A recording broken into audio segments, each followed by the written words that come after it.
That's nice of him. That wasn't nice. You are live. Do we know we're live for sure?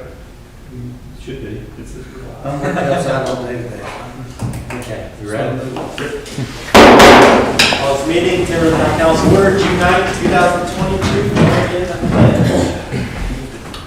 I pledge allegiance to the flag of the United States of America and to the republic for which it stands, one nation, under God, indivisible, with liberty and justice for all.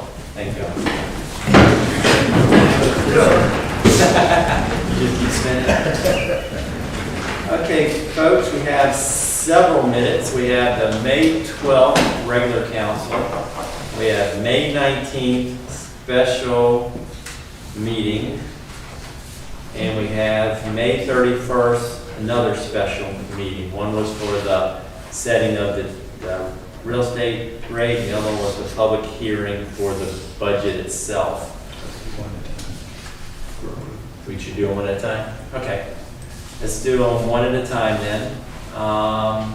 Let's start with the earliest one, May 12th. Any questions on the regular meeting minutes? If not, any motion? Motion to approve the minutes. Do I have a second? I'll second it. Okay, we'll go around the room. Yes. Yes. Yes. Yes. Okay, let's go to May 19th. Everyone's going to have a chance to make a motion tonight. Sharon? Yeah, I'll make a motion. Okay. Do you have a second? I'll second. Okay, around the room. Yes. Yes. Yes. Yes. And would you like to say what the real estate rate was? Went from 11.5 to 10.5. That's right. If they didn't read it. Okay, and then the last one is, what's that? That's what I was gonna do. Yeah. And the last one was the public hearing, and again, that noted to 11.5 to 10.5. Need a motion for the May 31st public hearing. I make a motion. Okay? I'll second it. Yes. Yes. Yes. Yes. I keep wanting to ask the chief if he's going to make a motion know. there. Right. Before he's set. Not trying to throw you off. Yeah. I can vote if you want Robin says, have you started video not working? And it shows that it's live. We got to figure out what's wrong with that thing. Let's see. It's just working I now. need to touch the one. Must be a delay. Yeah, it is a delay on this. Okay. Okay, we're good there. Okay, approval of minutes, treasurer's report. Everyone, Melinda's out today, but everyone's got a copy of her treasurer's report. If you have any questions on that, maybe AC can answer. If not, we can get a hold of Melinda when she gets back. Bills for payment. Everyone got a copy of their bills. The bigger dollar amount on here is the Spark Mine project, where we got all the fittings for the pipes, which last month was 40,000 pipes. This month it's 65,000 for all the fittings. But I think that is the major one that steps out. Anyone have any questions on the minutes? The bills to pay. I need your motion. I'll make a motion. Okay, do I have a second? Second. Okay, we'll go around the room. Yes. Yes. Yes. Yes. Awesome. Okay, Chief, Omar, let's go ahead and do the, Every year, each locality has to adopt the Virginia Vehicle Code 46.2, so the police department can charge them under our statute, so we get the revenues versus the state statutes. Yes, sir. But they mirror the identical. So we need to do this for collect fines. so basically our motion needs to adopt 5-1.1. That's Yes, correct. Okay, And we do it annually. okay, so I need a motion to I'll make a adopt motion that we adopt 5-1.1. 5-1. Okay, do I have a second? Second. Okay, go around the room. Yes. Yes. Yes. Yes. Okay, thank you all. Now, the other item that came up today, last month, the police chief mentioned their interest in getting, I know we're just going through the budget, but things pop up too. He talked to the police committee about the importance of us taking that next step and possibly getting a dog, a drug dog.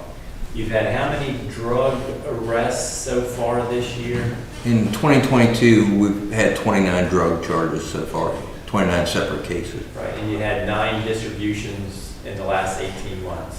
Right. So unfortunately, drugs are everywhere, and we're not exempt from having drugs in our community. And it's becoming more obvious that the police need a extra tool to help them do their job. Luke is very interested in being the handler. The cost of the dog is basically $21,000 startup and about $2,000 a year after that. The chief has started reaching out to the community, and he's got a fair amount of interest of people who want to contribute to the different items, purchasing of the dog and things like that. So it could end up being that we make a motion to pay for it, but the community steps forward and pays for a lot of it, if that makes sense. But you know, we don't know how much he'll pay. I know he's got some people want to give some money here, some money there. Some of our bigger local businesses have expressed interest that they could possibly help out too. So what the chief's talking about doing is going to the different organizations saying, will you help provide for the cage or the life-saving stuff for the dog and that sort of thing, and see. But the chief feels they can, it sounded to me from the motivation I heard from him and Luke that it's possible they could probably get it entirely funded. But even without it being entirely funded, it's fairly obvious that it's something that we need to look into and need to do. So I'm here, I know we talked to the police committee, and Debbie was there last meeting when we talked about it, and we wanted to get more information about how much it would cost. And it's basically $21,000 plus the $2,000 a year. Any questions for the chief as far as? What's the average working life? What's that? What's the average working life for? Sorry, I don't have my hearing aids in tonight. It's 6 to 8 years, typically closer to 8. So the type of dog we would look for would be either a Labrador or a German Shorthair Pointer. We're not interested at this point in a shepherd type dog. We're not looking for a patrol dog that would bite. We can get a dual purpose dog that would be a drug dog with the ability to track or trail for about $10,000 from a kennel in North Carolina that has a good reputation. And so a German Shorthair Pointer or a Lab, you're looking at 6 to 8 years. A hunting dog will go till they're about 10. So it's just a matter of when their drive drops off, because their hunting drive is what drives them to look for the drugs. So you could get a little more than that, but you're looking at a dog that's between 1 year and 2 years old when you're starting them. So by the time they get their feet under them, you get 6 or 8 years. 8 years is probably pretty typical. Any more questions? I mean, it's one of the things where if the police need that tool, we have to figure out how we can pay for it and how we can get it, and we definitely need it. I do have a question. Mhm. Luke lives in Bridgewater, right? He's moving here. He is moving here, okay, because I was thinking if we are purchasing it, then the dog should Yep. Yeah, he's live close to. moving here. Yes, okay. And I think he was probably planning on that. And you know, it's one of those things where it's like the remodeling of the PD. It's like it's not a problem, it's not a priority to you until like one day you walk by and realize that like there's rot at the corner of the building, and then all of a sudden, so this dog is kind of the same thing. Like there's been a potential need, but as we got done looking at the year in review and did an annual report, and really started looking at the numbers, it was startling even to me, because I don't look at the numbers in mass. I look at them as the reports come through. So to sit back and say 55 drug cases in a 15-month period with 9 distribution cases, like that's a problem that like we need to address now. So I'm working on a 5-year plan, and part of my 5-year plan, this may sound dire, but my base level plan for the community is to make sure that the drug problem doesn't get worse. You know, we don't want to get like some communities were years ago on the other side of the mountain where the crack epidemic, where it was open air drug markets on corners and handoffs in parking lots.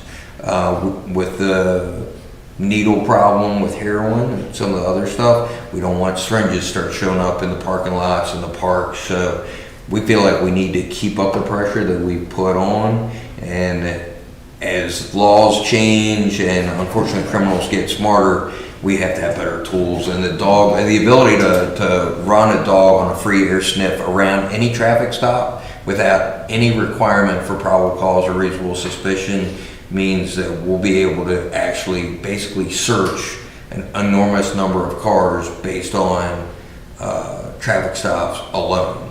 You do not have to have any other reason to have the dog do a free air sniff on the vehicle. So right now the guys are working with, you know, asking for consent, developing probable cause through observation of objects in the car.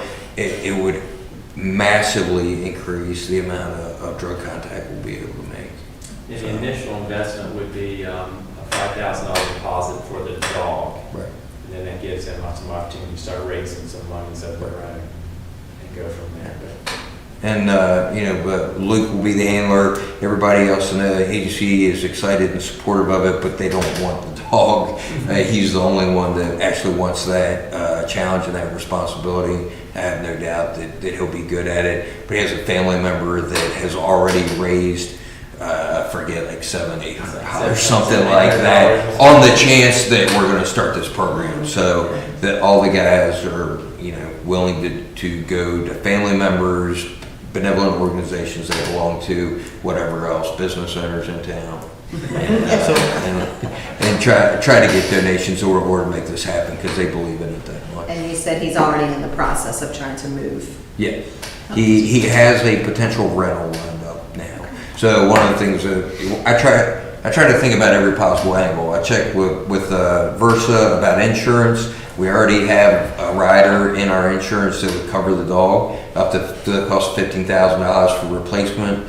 Our dog would cost for the dog and the training at about $10,000 for that portion of the program.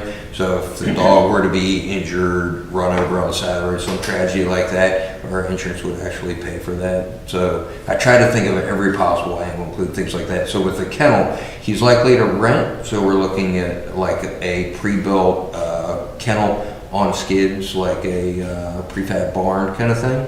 That way, if he buys a house or he moves to a different rental house, we just call someone with a tow truck, put it on a rollback, take it to the next house and drop it, rather than pouring a concrete pad and investing in somebody else's property.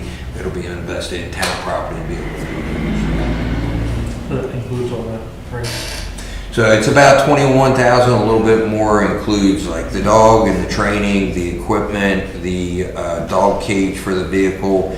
There's some emergency equipment that monitors the heat in the vehicle, unlocks windows and all this other stuff to keep the dog from overheating if for some reason the vehicle stops running or overheats.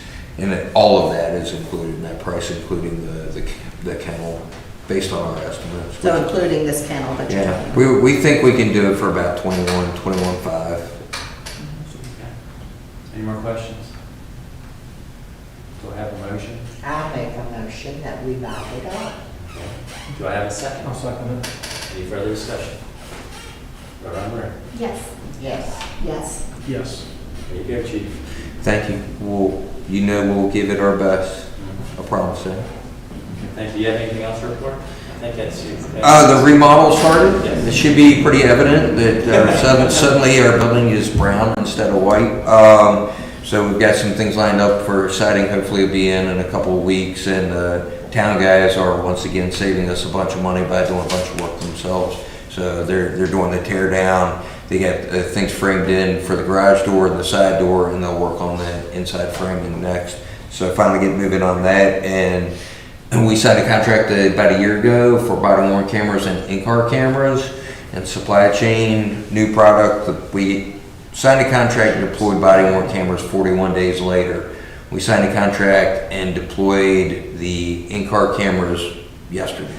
So one was 41 days, one was 11 months and a week. So I know Don hates when things don't get done, but at least we got the contract signed. But that deployment's over, and that's really interesting technology. If you guys are interested, I'll try to show you maybe at the next police committee meeting or something. Yeah, let's plan on that. So, Can we do it in a half hour or do you get it earlier? now we can do it in a half hour. Okay. So they got you. That's all. AC Public Works? Before we go, let's, Adopt. did we do that already? Yeah, we Okay, I'm did. sorry. I'm trying to keep up a bunch of different things. Send this around. We're going I'll on, think we have about to that sign. and get everybody to sign I want it. this mine to sign. Yes. Yeah, we knocked that out, that's Yeah. how they go. That's no problem. Get our attention to me. So, yeah. All right, so, on the public works, the Central Shenandoah Planning District Commission received a grant to do a housing study. And it's for their entire region, I believe, but they break it down by county. We had a meeting up at the Rockland County Administration Building last week, and it sounds like it's going to be a very interesting study that they're going to do. They're going to look at all the localities. And in case anybody doesn't know, the last census was not overly accurate because of the way they manipulated the data. They were trying to prevent certain things, and by doing that, it took out a lot of the reliability of the data that they collected. So the big thing that we'll be relying on is the American Community Survey, which is what they do each year. And it kind of gives you an update of what your projected population is in the 9 years between the census, when the census is done. So with this housing study, what they're going to look at is each of the localities and kind of talk to us, determine what we want to see as far as housing goes, what our housing stock looks like, incomes, kind of a whole demographic across the board there of different data that will help us guide the planning procedures for what we want to try to attract to Timberville, what we need, what we have plenty of, things like that. But it was really interesting to sit in the meeting with the other representatives from the other towns in Rockland County to hear the issues that they're dealing with, the housing issues they have. They talked about some of the median prices of housing, or average prices of housing that are on the market now, and it just, I think the housing around the northern end of Rockland County is kind of out of control as far as the price point. And if you get around Harrisonburg, or south of Harrisonburg, Bridgewater, Dayton area, it'll really knock your socks off as to what the houses are going for, especially for the size of the houses that are being sold. So great time to be a seller, but if you sell, you're only making a lateral move at the best. So That's supply and demand. That's exactly what it is. Device, device, Yeah. you're gonna pay more for it. yeah. So the whole study that they're going to be conducting, they've contracted with a firm out of Richmond that's going to be doing the study. And the whole study, by the time we get our finished report, is supposed to be about 18 months. So it's a pretty lengthy process, but we should at least have some pretty solid information when we come out of that. So it'll help when we're working on the comp plan with the planning commission right now to update. PEC is working on the transportation component of that, and that's going really well, I think. So we'll get that done, and then by the time we have to start on the review of the comp plan again, we'll have this updated report and see how it kind of goes after that 18 months, if it's something we can continue to follow up with. But it's a really good, sounds like it's going to be a really good study, and they've given some examples of where they've done these housing studies in other localities, and pretty interesting reports on what they reveal. We had as everybody knows, we had the paving done out here, or VDOT had the paving done out here in 42 a month and a half or so ago. And one of the things was how disrupted traffic we would get a notification. I contacted VDOT, and they said they usually get notice about 2 weeks before the contractor's going to start. So they have said that they will notify us as soon as they're aware of when the paving projects are going to start. That way we can kind of disseminate that information on our social media pages and town website, and maybe give everybody a little bit of a heads up. It still obviously doesn't alter the fact that traffic patterns will get disrupted, and they'll have to have alternate different vehicles. Got news today, we actually received our permit for the Canoe Kayak launch after however many months that's been. It might be years. It might have been more than a year ago since we started that process, but we did get that permit today, and told Chris that we have the permit in hand and to put that on the schedule. And we'll see when he gets done with the PD remodel and all the other projects that are lined up to do. They'll get started on that Canoe Kayak launch, but that'll be a nice addition to the park. Spoke to or communicated with a representative from Walgreens with the development company for Walgreens today. I was just curious as to when the store might be opening. He said normally they open a store within 30 days after it's turned over from the development company to Walgreens. And he said the turnover is supposed to happen next week. So I would say it sounds like it should be within about a month that we'll see the new store down here open. Looks nice. It does look really nice. They've done a fantastic job on that project. It's amazing how it fits in with all the long buildings. When you look at Yes. the buildings there, like I guess it's church now, the one beside it, the church, and then as they're all long, it does fit in very well. Yeah, it certainly does. So, and the last thing I have on my list anyway is just a real quick on the occupancy issues on Granny Smith. I did a little bit more research, started reading the covenants up there, and apparently in their covenants they have a clause that says no more than 2 unrelated people may occupy a dwelling. So I gave that to Mr. Turner and told him that would be on them to enforce those, but that's what their homeowners association's for. So if they want to make that effort, they may have better luck going that route. I mean, we've kind of exhausted what our powers with the town. So they take that to civil court, is that what they did for that? So Start fining them and then take this. Whatever. That thing means. I've been off the road, because we represent Turner. Okay. But, yeah, the HOA has to do it. It's their right to do it, not ours.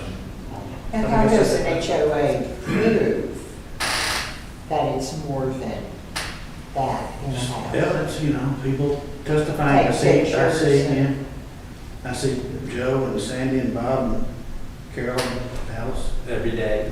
every day there. I see their cars parked there. I see them go in at night and come out in the morning.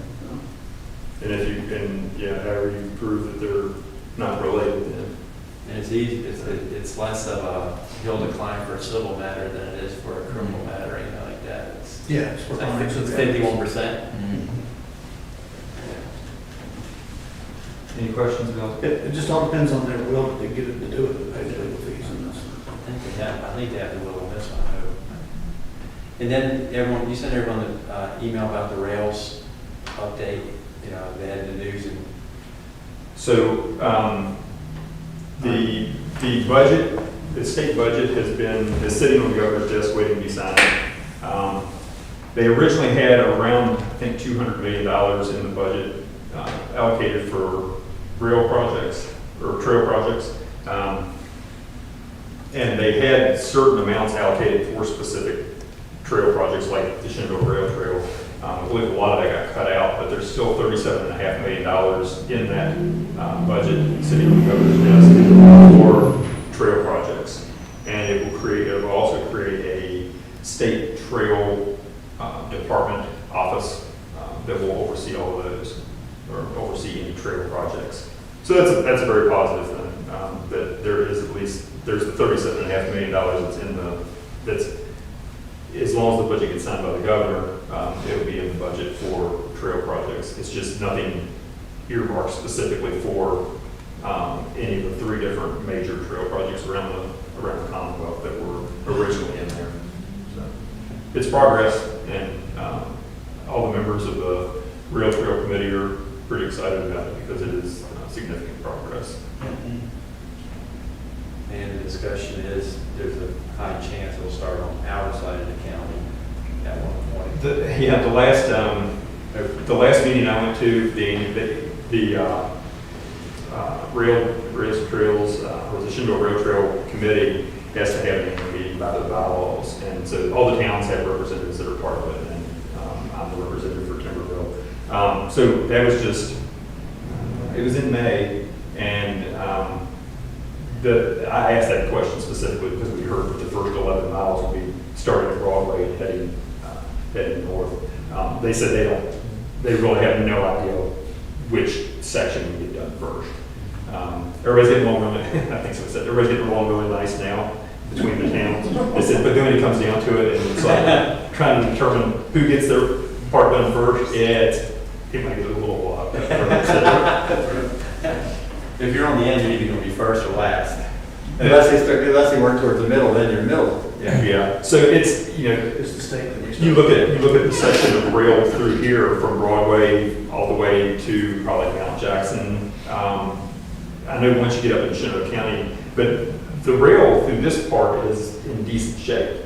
You can see the rails, you can see the ties, you can see the gravel between them.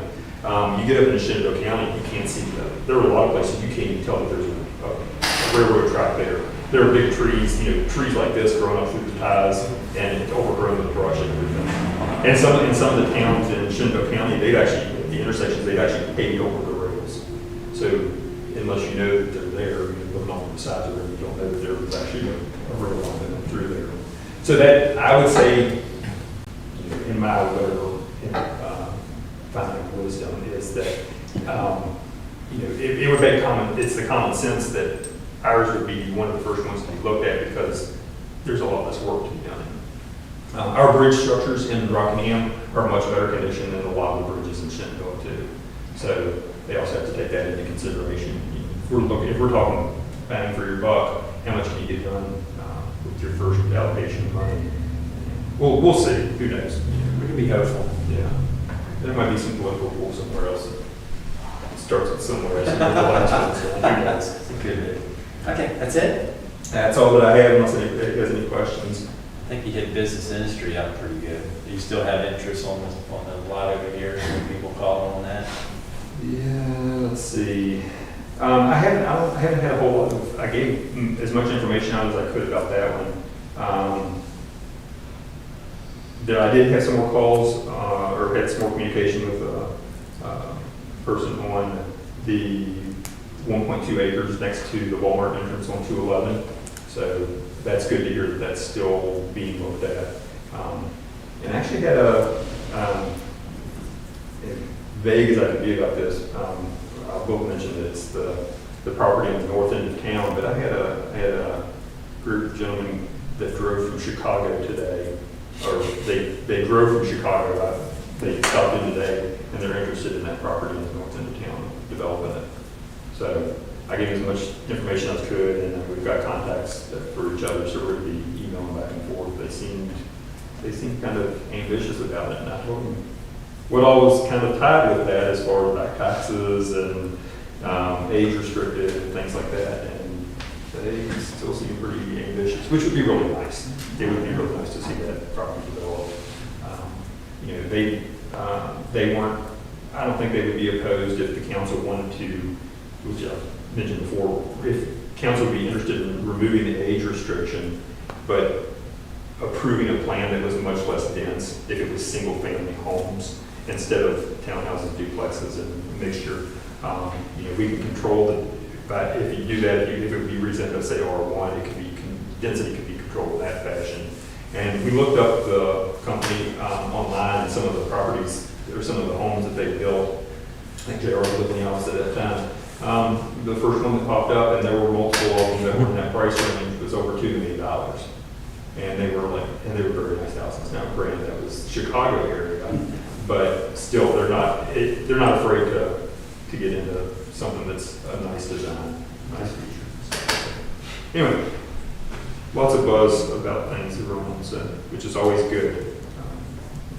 Get more rooftops, get more businesses, and the cycle perpetuates. Parks and Rec, I think Chris is working more on police work right now, police buildings and stuff like that, so I don't think there's a lot of people with Parks and Rec. We're still looking at putting the area hookups for the food truck vendors, but that's kind of going to go alongside with the project that Chris got 3 projects, the police, that, and Now the The boat ramp, so he's got a lot going on right now. So, but nothing to report on Parks and Rec. Finance, adoption of the budget. We had our public hearing.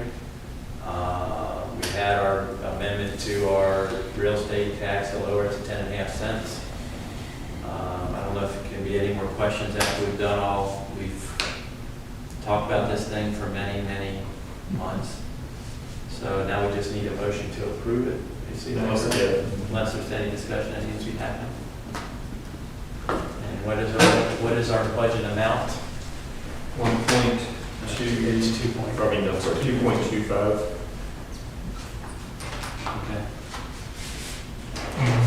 Which is less than last year's budget. Yeah, 2.257. Okay. Do I have a motion to approve the budget?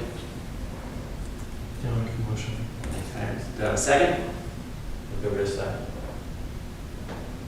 Second. Okay.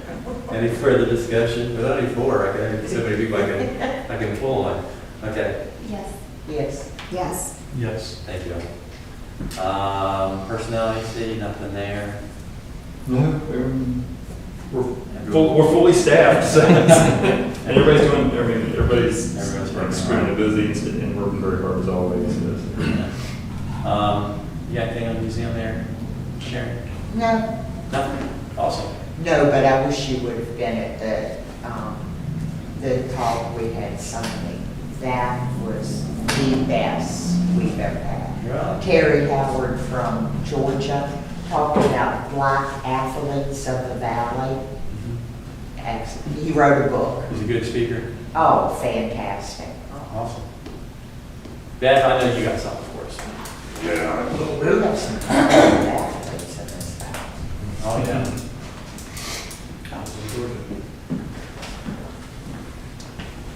The first of these notes will be from the Ezra Minnick Diary. The Mid-Earhart store started business in 1886. And this is the old bowling alley building, Okay. so everybody knows where it's at. And it was built in 1864. And Saturday, January 9th, all these would be 1886. Very cold and snowing and drifting. At 7 o'clock, the mail train still had not gotten to Timberville. January 12th, desperate cold.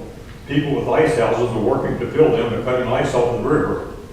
Sam Earhart was hauling ice for the W.A. Penn store. W.A. Penn store that was located where the bookkeeping place is now.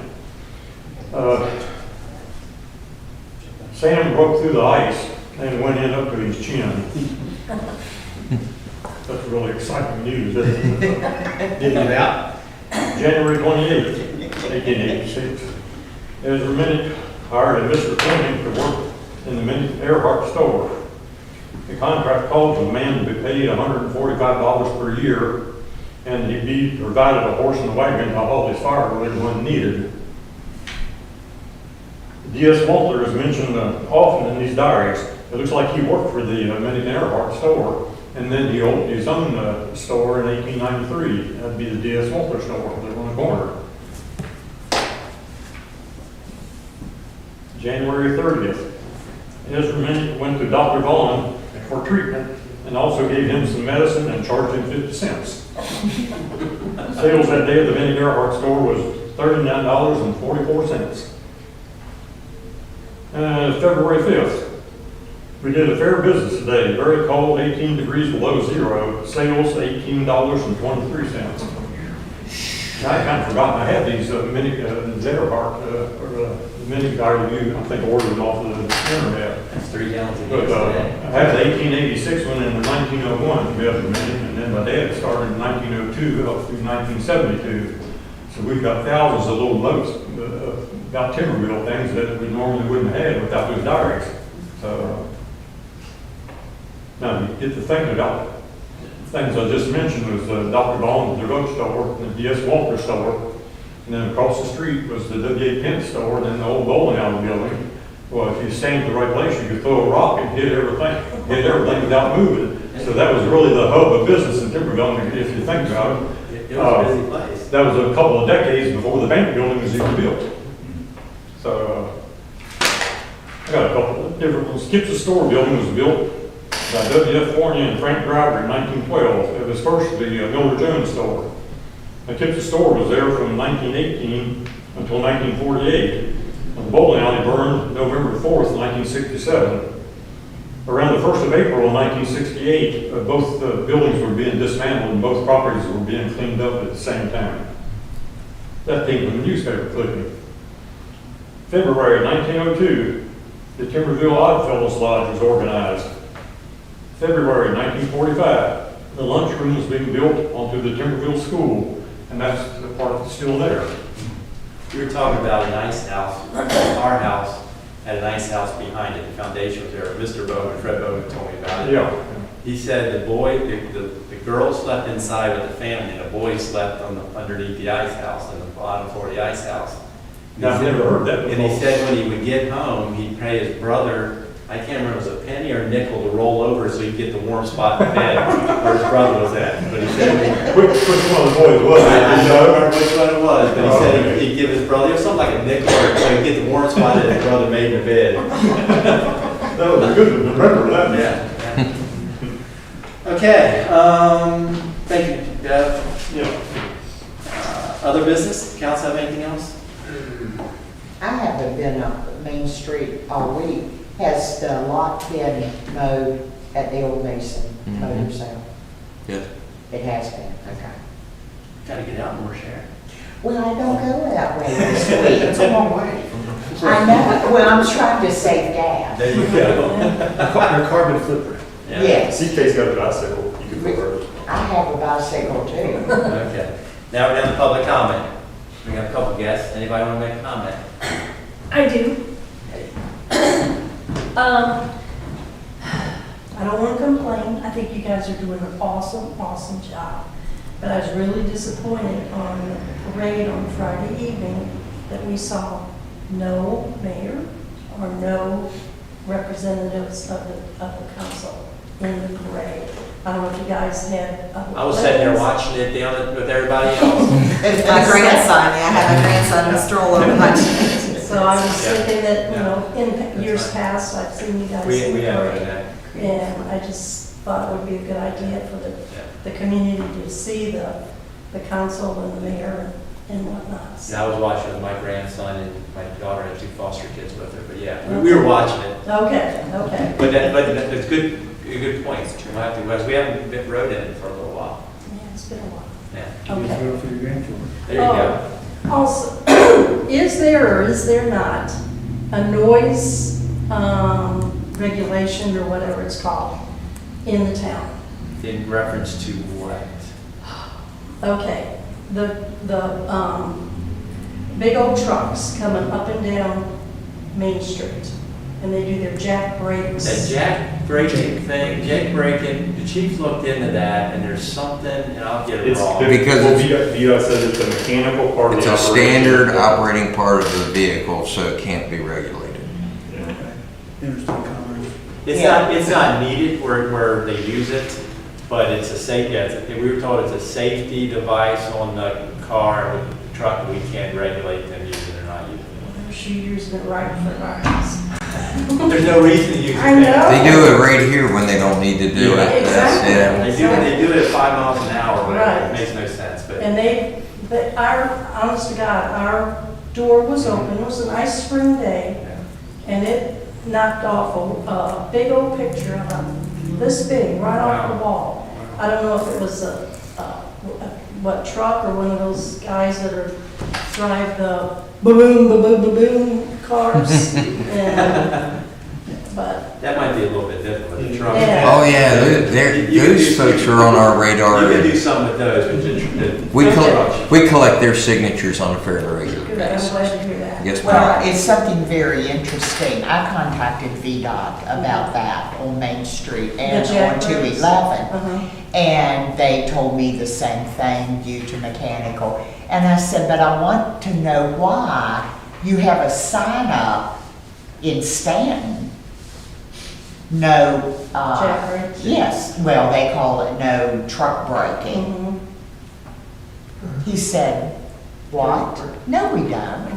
I said, yes, you do. Do you want me to send you a picture? Because I took a picture of it.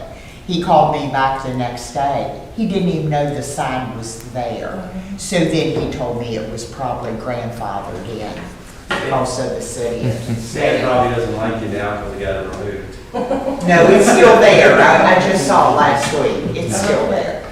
But he said probably it was grandfathered in Yeah. from Stan. Okay. I tried. You try. Thanks for visiting us. Yeah. Ms. Bowman? That was a good comment about the parade. I hadn't thought about the town council not being there. But I love the sign out here that you all have, that you put up the notices on. And I presumed that the Memorial Day program at the community center was on that sign at some time. But apparently it wasn't. There were a handful of us there, and it was really a wonderful program.